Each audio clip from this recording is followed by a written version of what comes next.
नमस्कार मंडळी, आज माझ्या प्रिशूचं बोरन्हाण आणि आमचं हळदी कुंकूही आहे. नेहमीप्रमाणे ना सकाळी सकाळी तिने आईबाबाचा वेळ घेतलाच.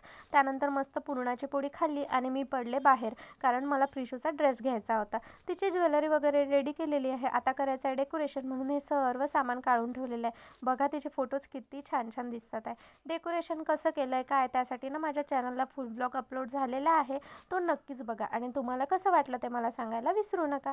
छानशी रांगोळी काढून घेतली दोन्हीही गोष्टींची, म्हणजे हळदी कुंकू आणि बोरन्हाण. आईने मस्त ट्रे रेडी केलेला आहे हळदी कुंकूसाठी. बघा, हे अशा पद्धतीचं शॉर्टमध्ये तुम्हाला डेकोरेशन दाखवते. हा प्रिशूचा ड्रेस आणि तिची ज्वेलरी आहे. मी माझ्या कानातले अशा पद्धतीने तयार केले. त्यानंतर ना बोरन्हाणसाठी आम्हाला इथे आई औक्षण करून घेते आहे आणि त्यानंतर आमचं बोरन्हाण केलं आहे. प्रिशूच्या डोक्यावरती गोळ्या बिस्किट नाही टाकले, कारण ना बाळाचं डोकं नाजूक असतं आणि तिला लागायला नको, हा आमचा हेतू होता.